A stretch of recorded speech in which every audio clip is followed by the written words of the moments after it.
Welcome to being banker with Nivya. I am Nivya Bhuvan और again हम लोग आज जा चुके हैं 6 अप्रैल के करंट अफेयर को डिस्कस करने के लिए।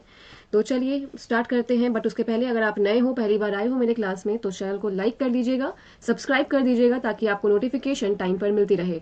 सो आज का जो हमारा पहला न्यूज़ है वो है इंटरनेशनल नो डाइट डे।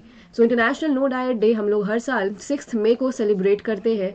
इस डे को क्यों मनाया जाता है? इस डे को इसलिए मनाया जाता है ताकि बॉडी को एक्सेप्ट कर सके। फैट, हमारे बॉडी में फैट काफ़ी ज़्यादा होते हैं, fat acceptance and body shape diversity. So आप जानते हो कि जो जो थोड़े हेल्दी लोग होते हैं वो लोग डाइट करते हैं अपने बॉडी को वापस से शेप में लाने के लिए।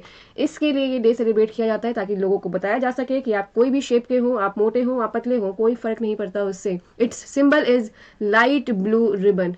Now, it means recognizing that your body is beautiful exactly as it is and worry less about your weight. अपने weight पे मत जाए, आप जैसे हैं आप वैसे ही बहुत अच्छे हैं। न्यूज़ नंबर 2 है पेप्सिको से। PepsiCo has partnered with seeds. PepsiCo ने सीड्स के साथ पार्टनरशिप की है। सीड्स का फुल फॉर्म है sustainable environment and ecological development society. So PepsiCo foundation, जो कि पेप्सिको का ही एक आर्म है, पार्टनरशिप किया है इसने सीड्स के साथ में, और ये लॉन्च करने वाले हैं कोविड-19 वैक्सीनेशन ड्राइव। सो जैसे आपको पता है हमारे यहाँ पर अब 18 प्लस लोगों के लिए वैक्सीनेशन ड्राइव स्टार्ट हो चुका है। सो इसी के लिए ये भी साथ में मिलकर के इसमें हेल्प करने वाले हैं, योगदान करने वाले हैं। जो मेन फोकस किया गया है वो किया गया है महाराष्ट्र, पंजाब, वेस्ट बंगाल, यूपी और तेलंगाना में। As part of the partnership, seeds will drive कोविड-19 vaccination for the community at large, setup COVID care centres. COVID care centres बनाएंगे, बेड्स अवेलेबल करवाएंगे, मेडिकल फैसिलिटीज अवेलेबल करवाएंगे, ऑक्सीजन सिलेंडर्स अवेलेबल करवाने में help करवाएंगे। Seeds एक non profit organisation है जो कि प्रॉफिट के लिए काम नहीं करता है, सिर्फ लोगों के कल्याण के लिए काम करता है। Moving on to our news number 3। News number 3 आया है इंडिया यूके वर्चुअल समिट 2021, जिसमें हमारे तरफ से नरेंद्र मोदी जी ने और यूके के जो प्राइम मिनिस्टर है बोरिस जॉनसन, उन्होंने पार्टिसिपेट किया था। So the two leaders adopted road map 2030। इस मीटिंग में इंडिया यूके वर्चुअल समिट में रोड मैप 2030 को अडॉप्ट किया गया है, जिसका काम क्या है? जिसका काम है दोनों कंट्रीज के बीच में कॉम्प्रिहेंसिव स्ट्रेटेजिक पार्टनरशिप तैयार करना। New deals for trade worth 1 billion British pound sterling to create 6,500 jobs in UK. So UK में 6,500 जॉब्स क्रिएट किए जाएंगे। दे ऑल्सो अग्रीड या अनाउंस 9 MOUs, टोटल 9 MOUs बताए गए हैं। Launch of enhanced trade partnership to double bilateral trade between two countries by 2030। 2030 तक का target दिया गया है इन दोनों कंट्रीज, इंडिया और यूके के बीच में जितनी भी ट्रेडिंग्स होती हैं वो उन सभी को और ज़्यादा अच्छा और ज़्यादा बेहतर और ज़्यादा इंक्रीज किया जाने का टारगेट है। Next, moving on to our news number 4. The first ever electric tractor in India has been tested at the Central Farm Machinery Training and Testing Institute. सबसे पहला इलेक्ट्रिक ट्रैक्टर, आज तक आपने इलेक्ट्रिक व्हीकल्स के बारे में सुना है, different vehicles, cars, motorcycle, cycles, तो बट ट्रैक्टर ये पहला ऐसा इलेक्ट्रिक ट्रैक्टर है जिसे टेस्ट किया गया था central farm machinery training and testing institute में। This new electric tractor will be more environmental friendly. ये एनवायरमेंटल फ्रेंडली होने वाले हैं। इस machinery training and testing centre को बुधनी में बनाया गया है, बुधनी जो कि मध्य प्रदेश में है। So it comes under Ministry of Agriculture and Farmers Welfare. Moving on to our next news. According to a new set of data released by OECD के द्वारा जो एक नया डेटा रिलीज किया गया है, इसके अकॉर्डिंग बताया गया है कि global FDI foreign direct investment dropped by 38% in 2020। So 2019 के अगर आप कंपेयर करोगे तो 2020 में FDI फॉरेन डायरेक्ट इन्वेस्टमेंट में ग्लोबली 38% का डिक्रीज देखा गया है। So it dropped to USD 846 billion which is 15 year low. 2005 के बाद से 15 सालों का सबसे ही न्यूनतम, सबसे ही नीचा ये इन्वेस्टमेंट आप बोल सकते हो। India became the third largest recipient. India third largest recipient सामने उभर करके आया है 2020 में, जिसमें $64 बिलियन इनफ्लो हुआ है FDI से। China become the largest recipient FDI का 212 बिलियन डॉलर के साथ में। सेकंड पे आता है US 177 बिलियन के साथ में for the second time in 6 years. 6 सालों में दूसरी बार US आया है आपका सेकंड नंबर पर। So the largest source of FDI outflow in 2020 वो Luxembourg, the US and Japan. Largest source FDI outflow जिसने आउटफ्लो किया है वो था Luxembourg, the US and Japan. Moving on to our next news, news number Oscar winning Moonstruck actress Olympia Dukakis passed away. So actress थी ये जिनका नाम है डुकैकिस, इनकी डेथ हो गई है। ओलंपिया डुकैकिस, ये ऑस्कर विनिंग जो मूवी आई थी इनकी मूनस्ट्रक, उसमें उन्होंने काम किया था। काफ़ी लंबे टाइम से ये बीमार चल रही थी।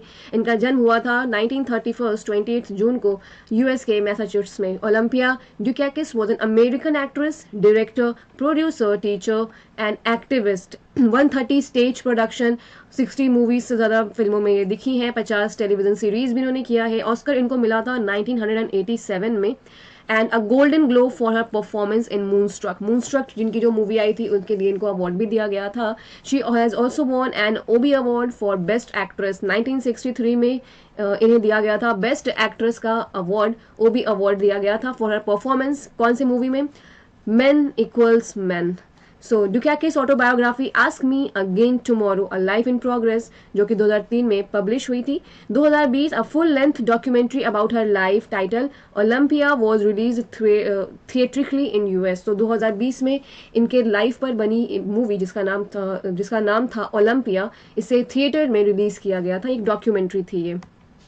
Next, a new book titled Bengal 2021, an election diary authored by दीप हालदर। सो एक नई बुक आई है, अभी जो आप जानते हैं जो इलेक्शन हुआ है बंगाल में, उसी पर ये बुक लिखी गई है, इलेक्शन डायरी बंगाल 2021, जिसे पब्लिश किया है हार्पर कॉलिंस इंडिया ने। He has been a journalist for almost 2 decades, ये 2 दशकों से ज़्यादा, मतलब 20 सालों से भी ज़्यादा टाइम तक ये जर्नलिस्ट रहे हैं। Writing on issue of development at the interesting of religion caste. Currently executive editor हैं इंडिया टुडे ग्रुप में। Moving on, Andhra Pradesh selected Essar Steel as joint venture partner to set up steel plant. कहाँ? Kappad districts में। सो Arunachal Pradesh government ने select किया है। Previously selected liberty Steel India, पहले इन्होंने liberty Steel India को सिलेक्ट किया था जेवी के पार्टनर के लिए, ज्वाइंट वेंचर पार्टनरशिप के लिए, for construction and development of YSR steel plant. YSR steel plant के डेवलपमेंट एंड कंस्ट्रक्शन के लिए पहले लिबर्टी स्टील के साथ में इन्होंने बात की थी, but that was cancelled.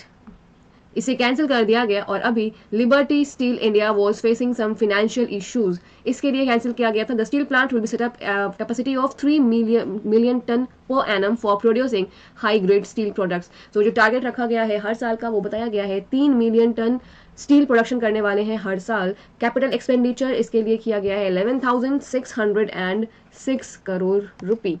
Megan Markle की पहली बुक तैयार है रिलीज होने के लिए, जिसका टाइटल है the bench. It's a children book, एक बच्चों के लिए इन्होंने बुक लिखी है दैट नरेट्स बिटवीन बॉन्ड, एक फादर और उसके बेटे के बीच में जो बॉन्डिंग है उसे दिखाने के लिए ये बुक उसी चीज पर बेस्ड है। बुक के पब्लिशर है Random House children's book. The illustration of the book are done by award winning artist Christian Robinson. इस बुक का इलस्ट्रेशन किसने किया है? वे वही हैं जिसे अवार्ड भी मिल चुका है, जिनका नाम है क्रिस्टियन रॉबिन्सन। सो एक फादर और बच्चे पे ये आपके बेस्ड है book.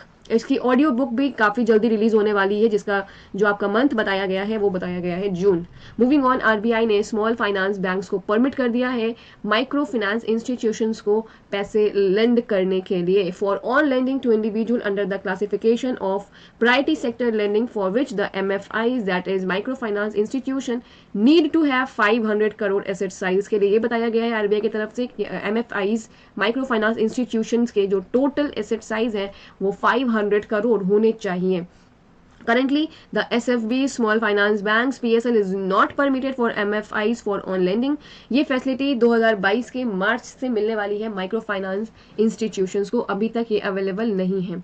RBI will provide 10,000 crore रुपए for 3 years at the repo rate to small finance bank. RBI 10,000 crore रुपए 3 सालों तक स्मॉल फाइनेंस बैंक को रेपो रेट पे प्रोवाइड करेगा। To soften the blow of second pandemic on low income group, RBI will provide. So small finance bank क्या करता है? Small finance bank का काम है जो भी आपके जो छोटे मोटे जो दुकान होते हैं, जो शॉप्स जो बिजनेस करते हैं, उन सभी को फाइनेंस वगैरह प्रोवाइड करता है। सो अभी को पेंडेमिक के टाइम पे जो लो इनकम ग्रुप्स है उस पे RBI ने मेन फोकस करते हुए 10,000 करोड़ रुपए 3 सालों के लिए रेपो रेट पर स्मॉल फाइनेंस बैंक को लेंड करेगा, ताकि small finance bank individual small and medium enterprises को वो पैसे लेंड कर सके। तमिलनाडु के गवर्नर बनवारी लाल पुरोहित ने अपॉइंट किया है द्रविड़ डीएमके के जो चीफ हैं MK स्टालिन, उनको तमिलनाडु के चीफ मिनिस्टर।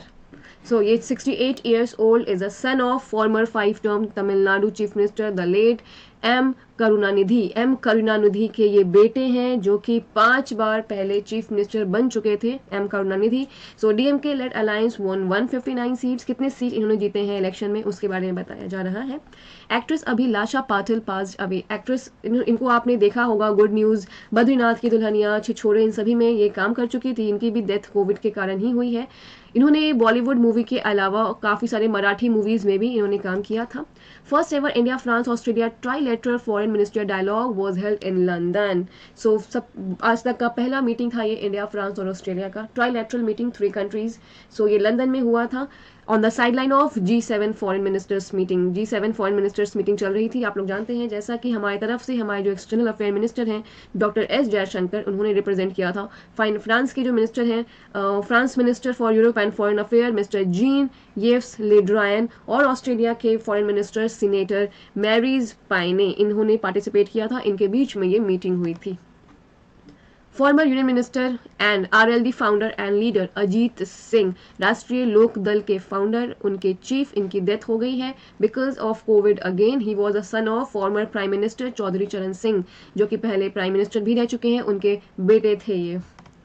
महात्मा गांधी के जो पर्सनल सेक्रेटरी थे वी कल्याणम, उनका भी डेथ हो गया है। He is no more. He was Gandhi's personal secretary from 1943 to 1948। Gandhi ji के साथ इन्होंने काम किया है उनके पर्सनल सेक्रेटरी के तौर पर।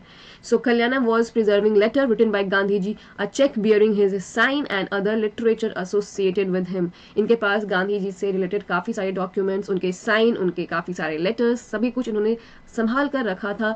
बंगाली इन्हें काफ़ी अच्छे से आती थी, गुजराती आती थी, हिंदी, तमिल, इंग्लिश काफ़ी अच्छे थे इन सभी में। Follower on Mahatma Gandhi, he was also associated with Raja ji in 1960s। Singer Pink will be honored with the Icon Award at 2021 Billboard Music Award. So Singer Pink को Icon Award दिया जाना है BBMAs, that is Billboard Music Awards में। The award aims to recognize artists who have achieved success on the Billboard chart. The award aims to recognize artists, उन सभी artist को ये award दिया जाता है जिन्होंने बिलबोर्ड चार्ट में अपनी जगह बनाई होगी।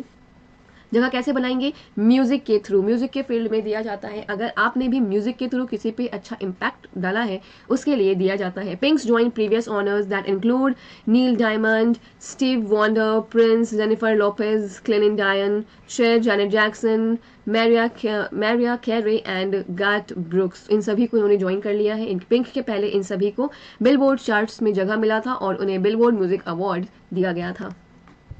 Raman Meenakshi Sundaram has appointed as director of IIRR, that is Indian Institute of Rice Agriculture, जो कि Indian Council of Agriculture Research का एक आर्म है, एक पार्ट है। इसके पहले Raman Meenakshi was working as principal scientist at the Institute Crop Improvement section. इसके पहले ये इंस्टीट्यूट क्रॉप इम्प्रूवमेंट सेक्शन में काम किया करते थे। He is a scientist of global repute, काफ़ी जाने पहचाने और काफ़ी रेप्यूटेड साइंटिस्ट हैं ये, जिन्होंने काम किया है राइस बायोटेक्नोलॉजी के फील्ड में, मॉलिक्यूलर ब्रीडिंग, जीनोमिक्स के फील्ड में। 160 रिसर्च पेपर इनके नेशनली इंटरनेशनली पब्लिश्ड हो चुके हैं, काफ़ी सारे इनके बुक्स, काफ़ी सारे आर्टिकल्स, काफ़ी सारे chapters. Next, the nation's first drive-in vaccination center was inaugurated by MP Rahul Shivale in Mumbai. Drive-in vaccination center हमारे नेशन का पहला जो ड्राइव है, इसे शुरुआत की गई है मुंबई में MP जो है राहुल शिवाले उनके द्वारा। This center has been set up in the parking lot of Kohinoor square tower at Dadar area में कोहिनूर स्क्वायर टावर है, उसके पार्किंग लॉट में इसका सेंटर बनाया गया है। The first of its kind drive-in vaccination center facility has been made available to citizens at a time when people with disabilities are facing difficulties. वैसे people जो कि थोड़े डिजेबल हैं और टाइम पे वैक्सीनेशन सेंटर पे नहीं पहुंच पा रहे हैं, उनके लिए मेन फोकस करके इस पार्किंग लॉट में, दादर के इस पार्किंग लॉट में तैयार किया गया है वैक्सीनेशन सेंटर, जहां पे वो ईजिली जा करके वैक्सीन लगवा सकते हैं। सो आज के लिए इतना ही न्यूज़ था guys. Thank you so much. कल मिलती हूँ आप लोगों से 7 मई के करंट अफेयर के साथ में। Till then take care guys, bye bye and thank you so much.